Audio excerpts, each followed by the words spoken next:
वृद्ध आईला शेवटच्या वयात कॅन्सर झाला. मुलांनी उपचार करण्याऐवजी तिला घराच्या अंगणात जिवंत पुरून टाकलं आणि स्वतः शहरात नोकरीसाठी निघून गेले. तिघांनी भरपूर पैसे कमावले, लग्नही केली. पण एक दिवस जेव्हा त्यांचा संपूर्ण व्यवसाय उद्ध्वस्त झाला, तेव्हा त्यांनी ठरवलं की आता आईची जमीन विकून टाकूया. या इराद्याने ते आपल्या गावातल्या घरी पोहोचले. पण तिथे गेल्यावर त्यांनी पाहिलं की जुन्या भग्न वास्तूच्या जागी एक भव्य बंगला उभा होता. जेव्हा दरवाजा उघडला तेव्हा त्यांच्या तोंडून शब्दही निघाले नाहीत. ते आश्चर्यचकित झाले.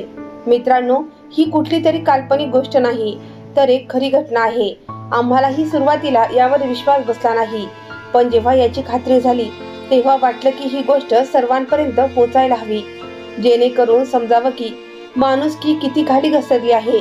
ही घटना ऐकून तुम्ही सुद्धा हादरून जाल. खरंच असं काही होऊ शकतं का? ही गोष्ट मला स्वतः एका आरोपीने सांगितली आहे. चला त्यांच्याच तोंडून ऐकूया. आम्ही या जगात कदाचित सर्वात जास्त लोभी होतो. आजही आमचा लोभ शमला नाही, म्हणून आम्ही त्या घराकडे निघालो होतो. वाटेत आम्ही एकमेकांशी बोलत होतो की आता ते घर पडलेलंच असेल, कोणाला थोडे पैसे देऊन देखभाल करून घेऊ.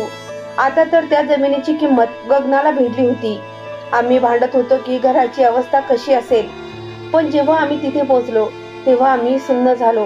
ते घरच वाटत नव्हतं. ज्या गावात आम्ही शिरलो तिथे एक कब्र दिसत होती. ती पाहून आम्ही अधिकच चक्रावलो. पण जेव्हा आम्ही त्या कब्रवर लिहिलेलं वाचलं तेव्हा आमची अवस्था खराब झाली.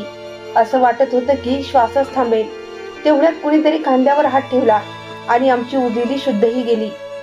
कारण ज्याला आम्ही पुरलं होतं तोच व्यक्ती त्या कबरेतून बाहेर उभा होता. माझं नाव साजिद आहे. मला 2 मोठे भाऊ होते. मी सर्वात लहान होतो, पण सर्वात जास्त बिघडलेला आणि सर्वात लाडका देखील. जेव्हा मी 12 वर्षांचा होतो तेव्हा माझ्या वडिलांचं निधन झालं. त्यांनी आमच्यासाठी एक मोठी विमा पॉलिसी काढलेली होती. विम्याची रक्कम आम्हालाच मिळणार होती. वडिलांच्या मृत्यूची बातमी आमच्या आयुष्यात शांततेचा काळोख घेऊन आली. काही दिवस रडणं धडपडणं झाल्यावर जेव्हा विमा कंपनीकडून चेक आला तेव्हा घरातलं वातावरण अचानक बदलून गेलं. आईने तो चेक खूप वेळ हातात धरून पाहिला आणि तिच्या डोळ्यातून अश्रू वाहू लागले. तिने म्हटलं, तुमच्या वडिलांनी जाता जाता पण तुमच्यासाठी खूप काही ठेवलं आहे. हे घर तुमच्या नावावर करून गेले आणि हे पैसे तुमचं आयुष्य सावरण्यासाठी सोडले आहेत. आईच्या डोळ्यात कृतज्ञता होती, आवाजात श्रद्धा होती. पण आम्हाला त्यावेळी त्या भावना समजल्या नाहीत. कदाचित म्हणून की कृतज्ञता नावाची भावना आमच्या स्वभावातच नव्हती. मोठ्या भावाने आईचं बोलणं ऐकून खूप बेरकीपणाने उत्तर दिलं, जर वडिलांनी काही केलं असेल तर त्यात काय मोठेपणा आहे. प्रत्येक बाप आपल्या लेकरांसाठी काहीतरी करतोच, यात काही महानत्व नाही. आईचा चेहरा क्षणभर गडप झाला, जणू कोणीतरी तिच्या हृदयाला ठेच दिली होती.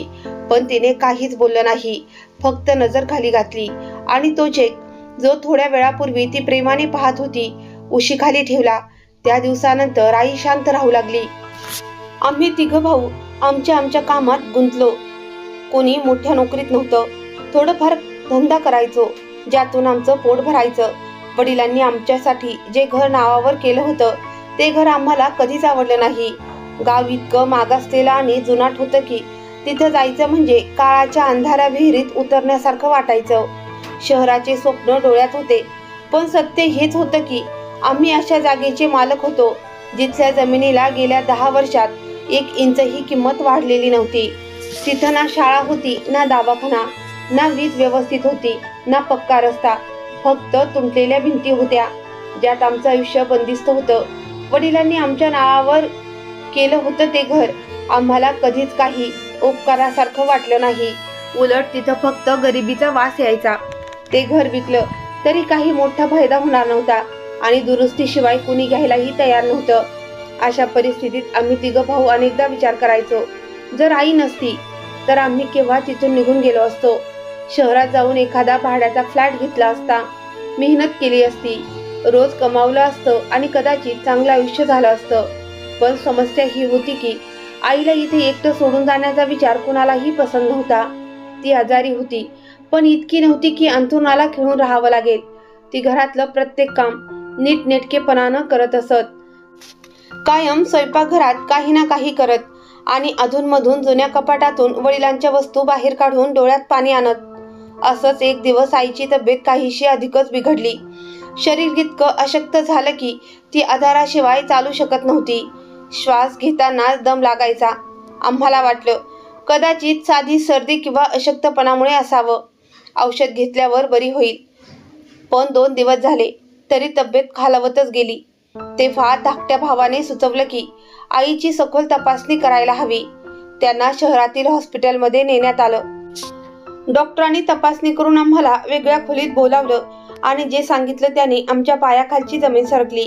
आईला कर्करोग होता आणि तोही अशा अवस्थेत की उपचार महागडे होते आणि वेळ खूपच कमी. डॉक्टरांनी सांगितलं की जर उपचार तातडीने सुरू केले नाहीत तर आई 6 महिनेही जगणार नाही आणि जर पूर्ण उपचार करायचे असतील तर किमान 90 लाख रुपये लागतील. आम्ही 3 भावंड एकमेकांकडे पाहू लागलो.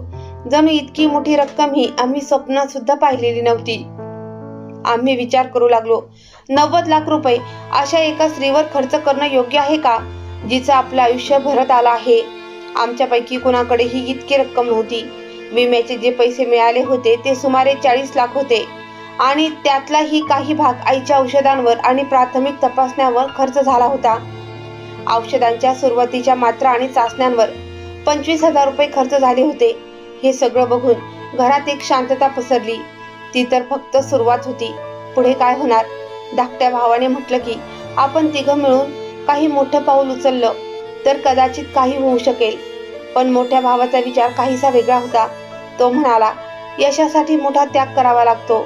आपल्याला काहीतरी मिळवायचं असेल तर बलिदान द्यावं लागेल. पण कशाचं आणि कुणाचं बलिदान हे मात्र अधुरच राहिलं. खरं तर गोष्ट अशी होती की मोठ्या भावाच्या मनात आधीच शहर बसलं होतं. तिथे तो एका मुलीला पसंत करू लागला होता आणि त्याच्या स्वप्नांमध्ये एक नवीन घर, नवीन आयुष्य होतं. त्याच्या विचारात आता आई एक अडथळा झाली होती. तीच आई जिनं लहानपणी त्याचा हात धरला होता आता त्याला ओझं वाटू लागली होती. असं ओझं जे उतरल्याशिवाय तो पुढे जाऊ शकत नव्हता. तो पुन्हा पुन्हा म्हणायचा, जर तुम्हाला आयुष्यात काही मिळवायचं असेल तर मन कठोर करावं लागेल. भावना बाजूला ठेवून बुद्धीने विचार करावा लागेल. नाहीतर आयुष्य या जुन्या मोडक्या घरात आणि आजारी आईबरोबर कुजत राहाल. सुरुवातीला त्यांचं बोलणं विचित्र वाटायचं. एक सामान्य माणूस अशा गोष्टी कशा बोलू शकतो? पण जेव्हा त्याने सारखी हीच गोष्ट पुन्हा पुन्हा सांगायला सुरुवात केली आणि आम्ही आईला वेदनेने तडपताना पाहिलं तेव्हा मनाच्या कुठल्या तरी कोपऱ्यात विचार येऊ लागला की कदाचित तो बरोबरच म्हणतोय. कदाचित आपण आईला या त्रासातून मुक्ती देऊ. कदाचित तिलाही शांती मिळेल. कदाचित आपणही एक नवीन आयुष्य सुरू करू शकू. एका रात्री मोठ्या भावाने सगळ्यांना एकत्र बोलावलं आणि म्हणाला, आता सहन होत नाहीये. ना आईची अवस्था पाहवत आहे ना आपली असहाय्यता. ही जिंदगी फक्त एका अशा मृत्यूची वाट पाहते जी येतच नाही. तो म्हणाला, आपल्याला आईला एक शांत मृत्यू द्यायला हवा.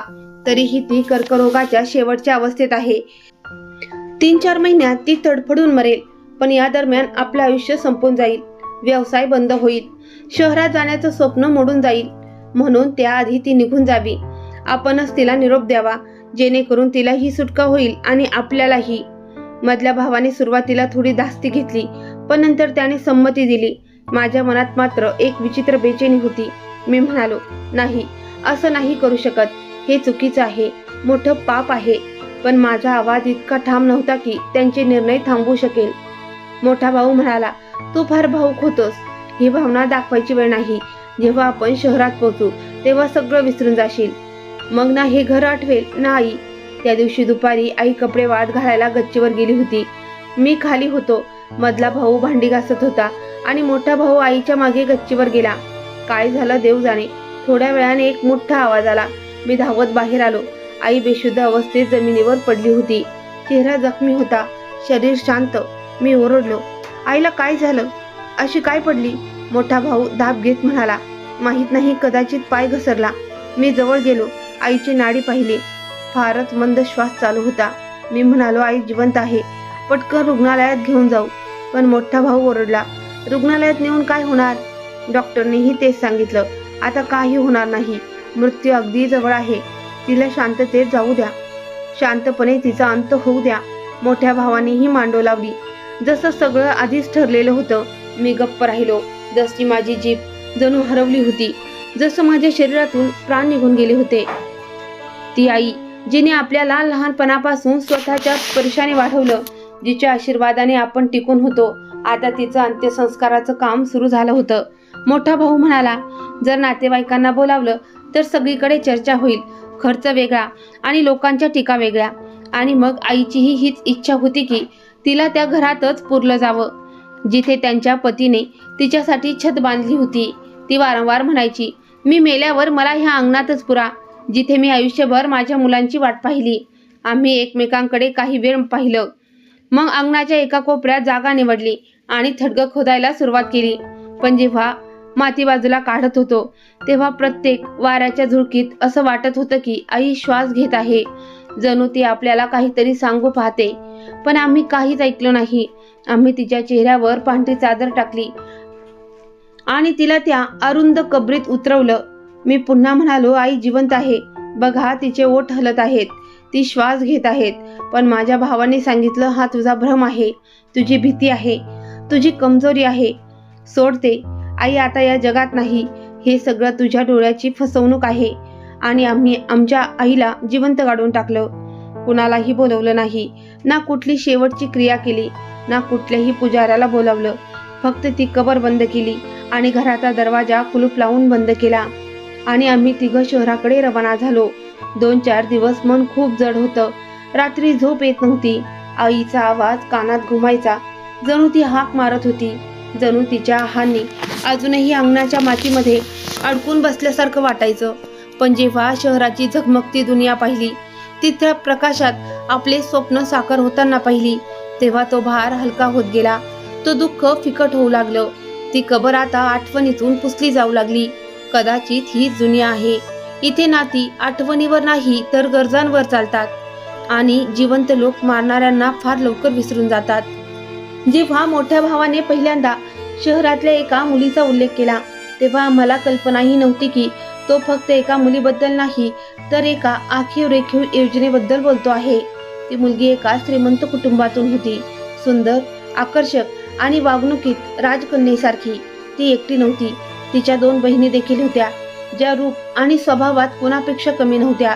त्या तिघी बहिणींचे वडील मोठे व्यापारी होते, जे बहुतेक वेळा देशाबाहेर असायचे. त्यांच्या आईचे बरेच वर्षापूर्वी निधन झाले होते. आता त्या तिघी एका मोठ्या घरात राहत होत्या, जिथे नोकर चाकरांचं येणं जाणं सुरूच असायचं. जेव्हा आम्हाला कळलं की भाऊ त्या बहिणींशी ओळख वाढवत आहे, तेव्हा आधी आम्ही थोडे आश्चर्यचकित झालो. पण नंतर परिस्थिती अशी फिरली की आम्हीही त्याच मार्गावर चालू लागलो. मोठ्या भावाने मोठ्या बहिणीशी लग्न केलं आणि काही महिन्यातच आम्ही दोघा लहान भावांनी उरलेल्या दोघींशी लग्न केलं. लग्न शांतपणे झाली, पण आम्हाला काहीही हरकत नव्हती, कारण ही लग्न आमच्यासाठी फायद्याचा व्यवहार ठरत होती. त्यांच्या पैशातून आम्ही आमचा पहिला व्यवसाय सुरू केला, एक छोटीशी कापडाची दुकान. आम्ही तिघा भावांनी मिळून मेहनत केली. आमच्या बायका गृहिणी होत्या, पण सौम्य आणि देखण्या होत्या, त्यामुळे मन जिंकून घेत होत्या. थोड्याच वेळात आमच्या व्यवसायाने वेग घेतला. आम्ही दुसरी दुकान घेतली, मग एक छोटं गोदाम उभारलं, मग काही मित्रांसोबत मिळून घाऊक व्यवसाय सुरू केला. आणि पाहता पाहता 1.5 वर्षाच्या आतच आम्ही असे लोक झालो ज्यांच्याकडे स्वतःचं घर होतं, गाडी होती, दुकाने होती आणि पैसाही होता. आम्ही आश्चर्यचकित होतो की गावात राहून आम्ही इतके वर्ष का संघर्ष करत होतो. जणू काही एखादी सावली आम्हाला बांधून ठेवत होती, जणू काही एखादी अडथळा होती. पण जसजसे आम्ही गाव सोडलं, आईचं ओझं उतरवलं, तसं सगळं काही हळूहळू सुधारायला लागलं. जणू नशिबाने आम्हाला कवेत घेतलं. शहरातलं जीवन रंगबिरंगी होतं, बायका सुंदर, रोज नवे कपडे, नवे अन्न. जीवन अधिक सोपं होत गेलं, इतकं की आम्हाला लक्षातही राहिलं नाही की आईची कब्र कुठे होती आणि शेवटचं तिचं स्मरण केव्हा झालं होतं. पण वेळ कधीच एकसारखा राहत नाही. ज्या घरात आम्ही राहायला आलो होतो ते जणू एखादा महालच वाटायचं. पण एक दिवस अचानक निकाल लागला की ते घर त्या बायकांचं स्वतःचं नसून त्यांच्या नातेवाईकांचं आहे आणि तो आता परत येतोय. त्यामुळे आम्हाला ते घर तातडीनं खाली करावं लागेल. सुरुवातीला आम्हाला विश्वासच बसला नाही, पण जेव्हा कायदेशीर नोटीस मिळाली तेव्हा आम्ही निराश होऊन ते घर सोडून एका छोट्याशा फ्लॅटमध्ये आलो. 3 बायका, 3 कुटुंब आणि एक लहानसा फ्लॅट, जिथे श्वास घेणंही कठीण वाटायला लागलं. ज्या सुविधा पूर्वी आमच्याकडे होत्या त्या आता एका मागोमाग एक हिरावून घेतल्या जाऊ लागल्या. मग असं वाटू लागलं की जणू अपयश आमच्या मागे लागले. व्यवसायात अचानक घसरण झाली. कालपर्यंत जो गोदाम नफा देत होता तो आता तोट्यात गेला. ज्या दुकानांमध्ये पूर्वी गजब बसायची ते आता रिकाम्या पडून राहायला लागल्या. गिराईक आली तरी आमच्यात कोणालाही त्यांच्याशी बोलावंसं वाटत नसे. आम्ही तिघं भाऊ एकाच व्यवसायात होतो. प्रत्येक गोष्टीवर वाद व्हायला लागले. कोणी काही सांगितलं तर दुसरं त्याच्या विरुद्ध जाई. सल्ला द्यायचा प्रयत्न केला की तो टोमणा होऊन परत यायचा. हळूहळू भांडण वाढत गेली.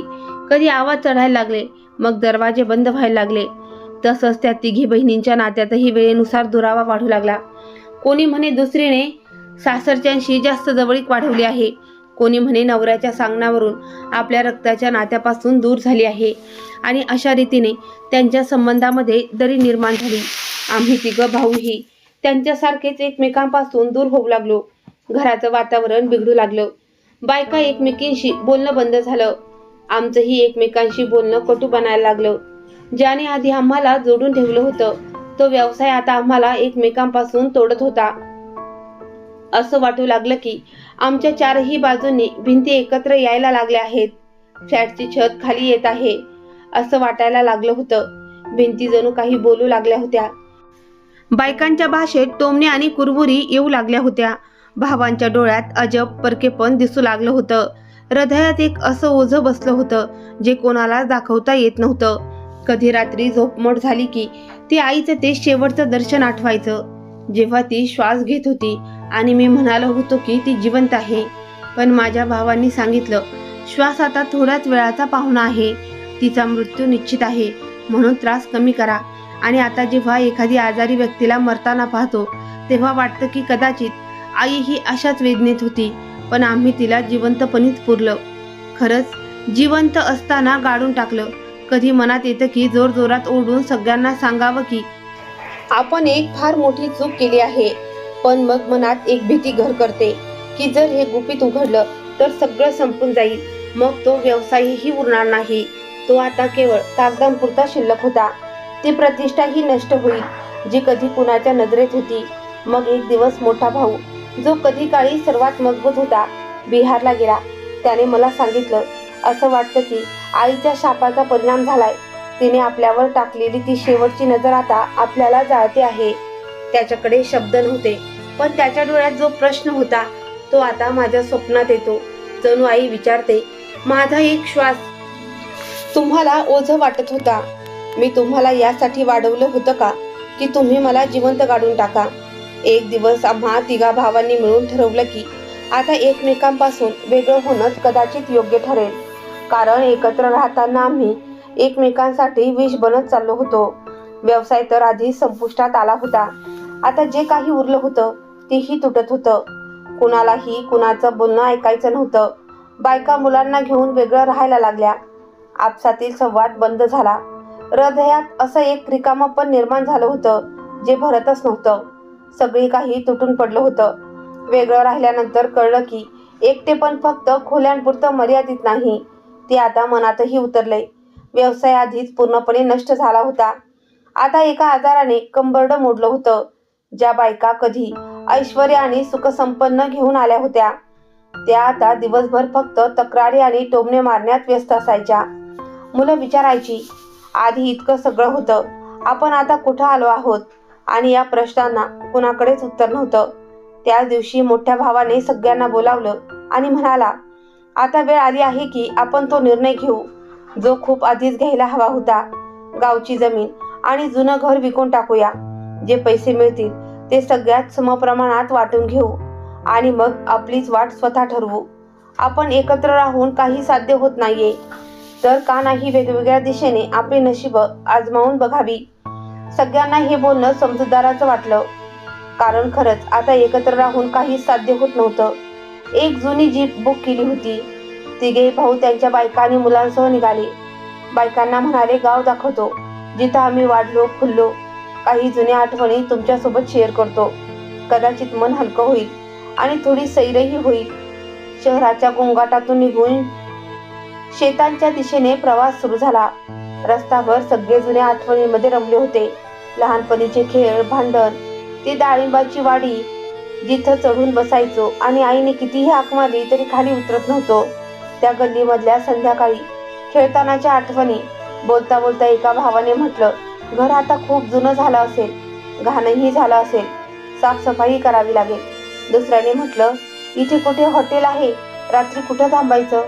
मोठ्या भावाने म्हटलं, काळजी करू नका, आधी पोचू तर खरी, काहीतरी मार्ग नक्कीच निघेल. गाडी गावाजवळ आली तसा सगळ्यांचे डोळे खिडक्यांबाहेर लागले. सगळ्यांच्या नजरेत जुन्या आठवणी तरळत होत्या. पण जसं गाडी आपल्या गल्लीत घेतली तसा सगळ्यांच्या चेहऱ्यावर गोंधळ उमटला. एक क्षणभर वाटलं आपण चुकीच्या ठिकाणी आलो आहोत. तिथं काहीच नव्हतं जे आपल्या आठवणीत होतं.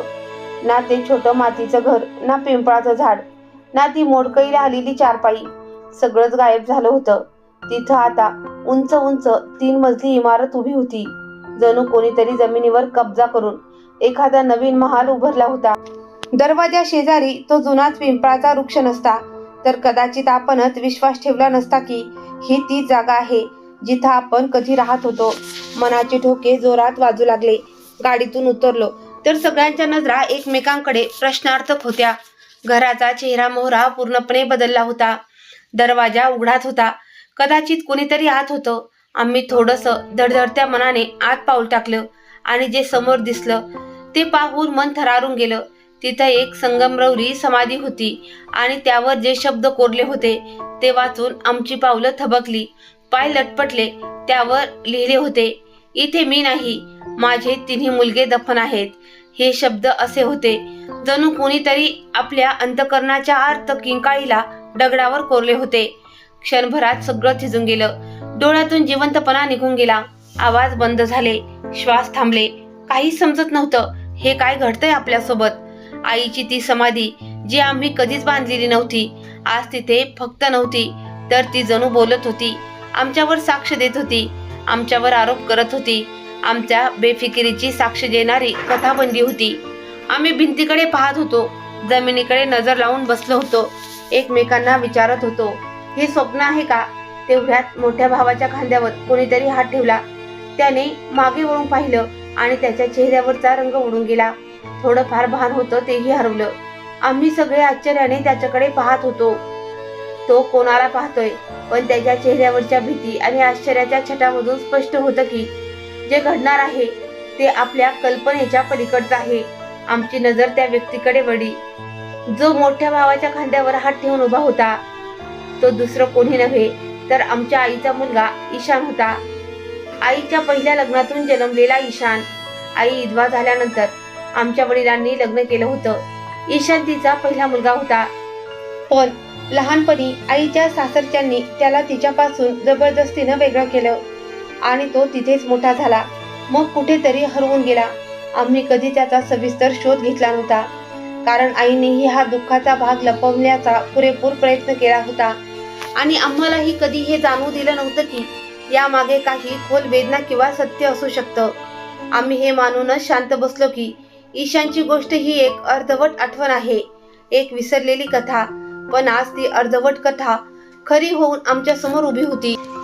ईशानने आत्मविश्वासाने मोठ्या भावाकडे पाहिला आणि म्हणाला, हो, ही ती जमीन आहे जिथे माझा जन्म झाला होता आणि जिथ्यात आम्ही माझ्या आईसकट मला जिवंत काढून टाकलं. तुम्ही लोकांनी केवळ जमिनीवरच नव्हे तर एका आईच्या श्वासांवर सुद्धा ताबा मिळवला. पण निसर्गाने तुमच्या त्या निष्ठुर वागणुकीला माझ्या हातून उत्तर देणं ठरवलं होतं. मोठ्या भावाने हसत हसत तिरस्काराने विचारलं, तू आहेस का ज्याने आमच्या जमिनीवर कब्जा केला आणि आमच्या आईच्या समाधीवर हा खोटा शिलालेख लिहून घेतला? ईशानने गंभीरतेने उत्तर दिलं, हा खोटा नाही, ही तीच सत्यता आहे जी तुम्ही लपवली होती आणि जी मी दगडात कोरली जेणेकरून जग पाहू शकेल की जेव्हा रक्ताचे नातेच निर्दयी होतात तेव्हा माती कशी ओरडू लागते. तेवढ्यात मागून पावलांचे आवाज आले आणि आम्ही सगळे वळून पाहिलं. तेव्हा आमचे डोळे आश्चर्याने विस्फारले गेले. समोर आई उभी होती. तीच आई जिला आम्ही कॅन्सरची रुग्ण समजून जिवंतपणी पुरून टाकलं होतं. तीच आई जी आमच्या हातात तडफडत होती आणि तरीही आम्ही तिला रुग्णालयात नेण्याऐवजी आपल्या अंतरात्म्याच्या कब्रस्थानात दफन करून टाकलं. आता तीच आई आमच्या समोर उभी होती, निरोगी, सुंदर आणि शांत. तिच्या चेहऱ्यावर ना राग होता ना द्वेष, फक्त एक अजबसी उदासी होती जी आमच्या छातीत काट्याप्रमाणे टोचत होती.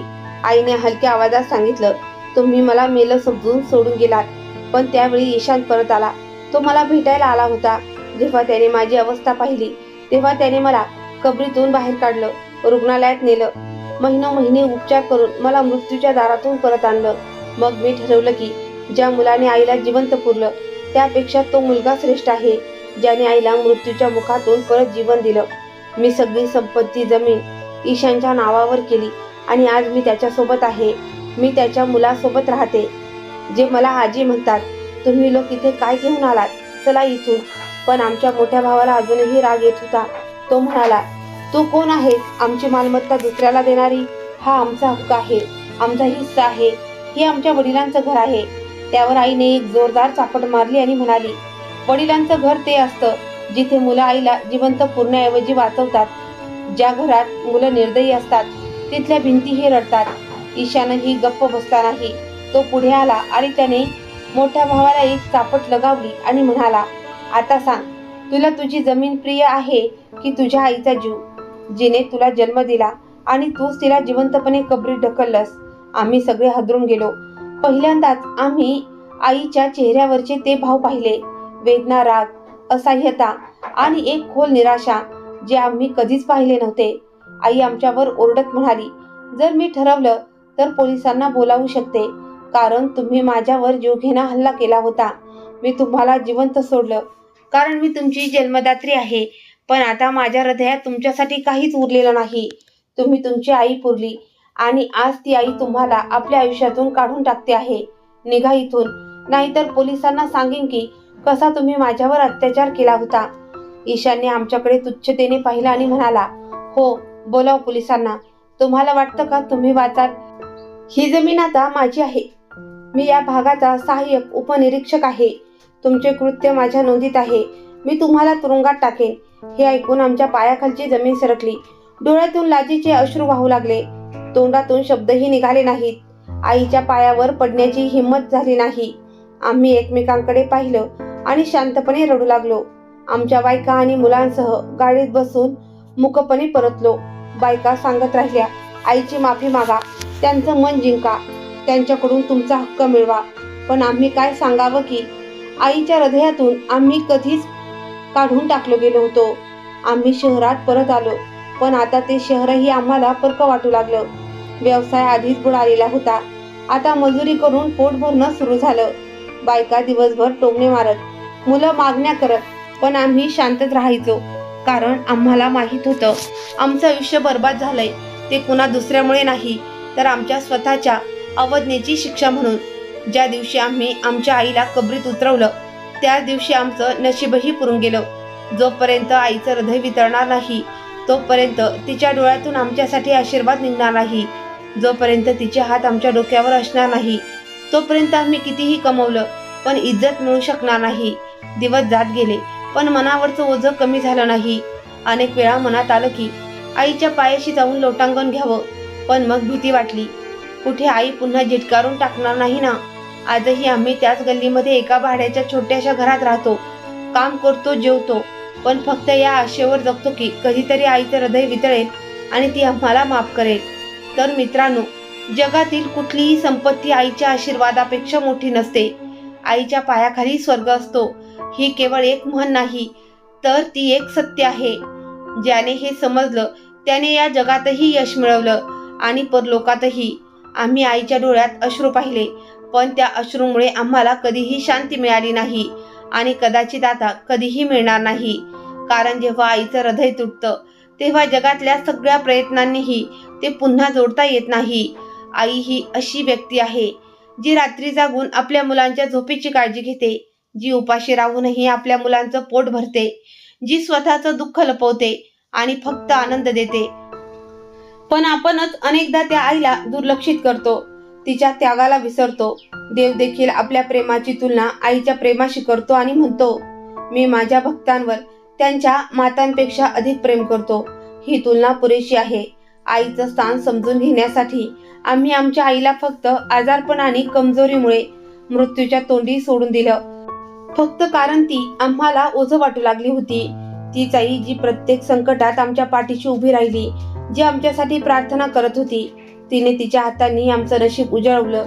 त्याच आईला आम्ही जिवंतपणे गाडून टाकलं, पण निसर्गाने त्या आईला अशा मुलांच्या माध्यमातून वाचवलं, ज्याला कधी त्यांच्या माणसापासून वेगळं केलं गेलं होतं, ज्याच्यासाठी आईची माया हिरावून घेतली गेली होती.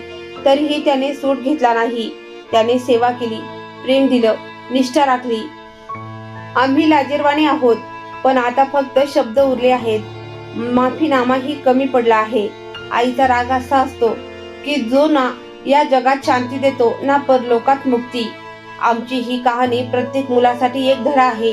कधीही त्या आईला सोडू नका, जिने तुम्हाला जन्म दिला, वाढवलं, तुमच्यासाठी जगाशी झुंज दिली. जर आयुष्यात काही चांगलं हवं असेल तर आईची सेवा करा, तिचे पाय धरून तिचा आशीर्वाद घ्या. नाहीतर एक दिवस असा येईल की पश्चातापाशिवाय काहीच उरणार नाही. तर मित्रांनो, ही होती आजची गोष्ट आवडल्यास व्हिडिओला लाईक करा, शेअर करा आणि चॅनलला सबस्क्राईब करा आणि बेल आयकॉनवर क्लिक करून ते ऑलवर सेट करा, म्हणजे नवीन व्हिडिओचे नोटिफिकेशन तुम्हाला लगेचच मिळेल. धन्यवाद.